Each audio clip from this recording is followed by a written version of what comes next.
Okay, so boys and girls, today we have another geography presentation. Raise your hand if you can tell me what continents we are learning about right now, Ryan.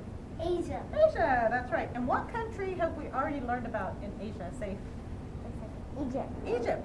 And the unique thing about Egypt, do you guys remember Suad told us it's part of two continents. Part of it's in Asia.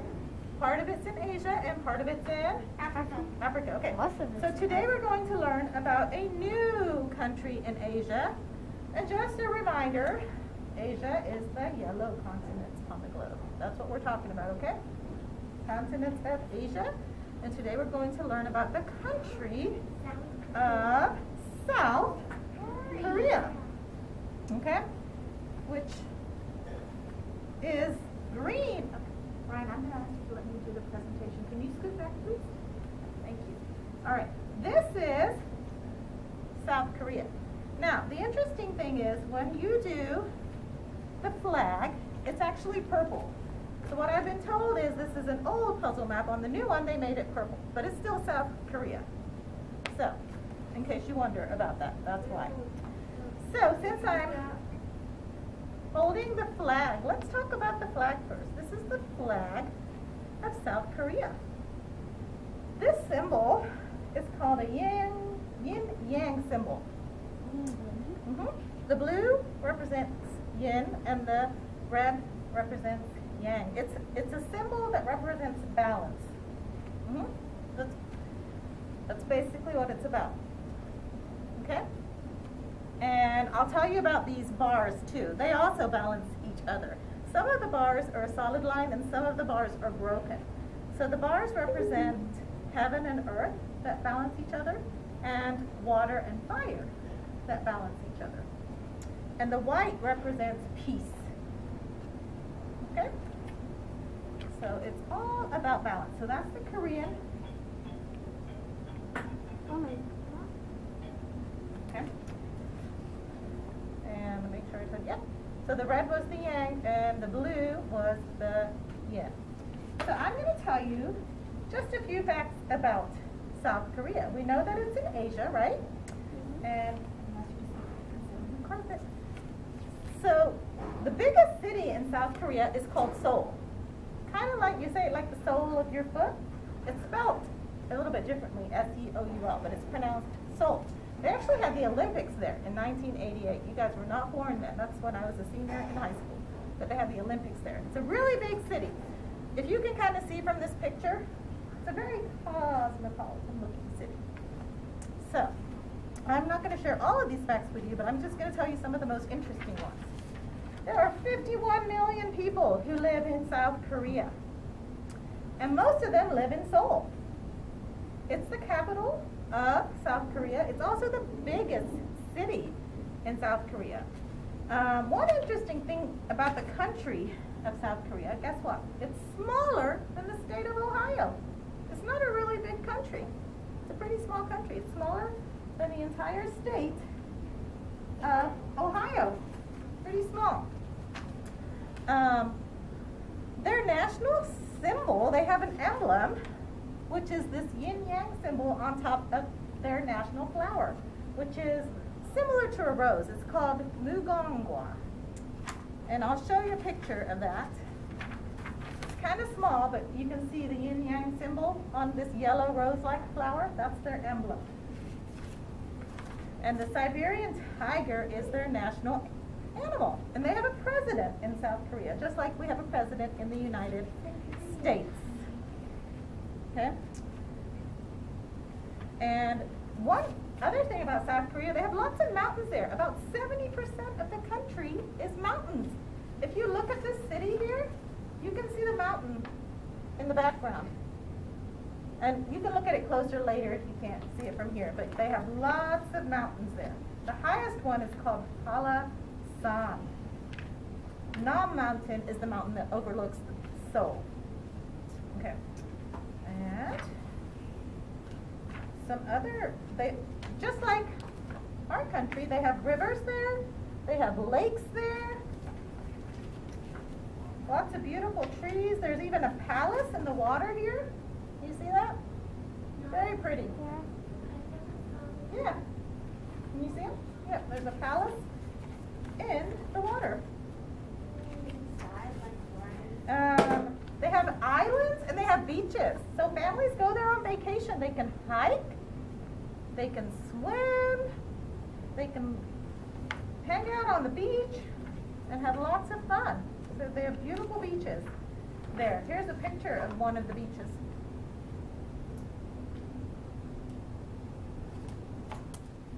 And they have lots of parks. One other picture to show you. So they also have resorts there where a lot of people like to go in the winter. They have trains. There's an ancient philosopher who originates from South Korea. His name was Confucius. He's actually of Chinese origin. He was a Chinese teacher and philosopher. And the interesting thing that he told all of his students was, he told them three things: lead a simple life, do good, and respect each other. Those are all things that we do, right? Or aspire to do. So that's from Confucius, and I'll show you a statue. They have a statue of Confucius in one of the parks in South Korea, and that's kind of what it looks like. So he was an ancient Chinese philosopher. Another interesting thing about Korea is they celebrate the New Year not once, but twice. First time is on January 1st, like we do. And the second time is similar to in China. They celebrate the New Year, the Lunar New Year. So they have like the year of the rat and the ox. This year happens to be the year of the rat. Actually, 2020 was the year of the rat. This is the year of the ox. And children look forward to it. They give each other gifts. They have festivals. They eat lots of fun food. Here's a very popular dance style that comes from Korea. It's called Psy. And there was a famous hit, which I don't know if it's child appropriate, but what's called Gangnam.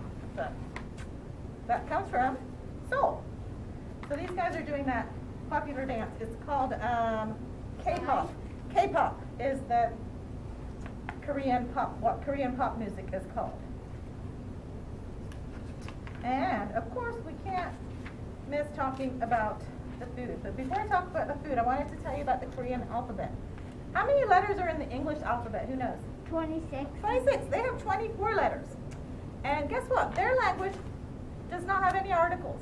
You know how we say the words a, and, the? They don't have any articles in their language. They just don't use them. And also, you know how we read and write from left to right? They do from top to bottom and then left to right. So it's a little bit different. They have lots of amazing food. One of the most famous foods in Korea is called kimchi. It's made from fermented cabbage and vegetables.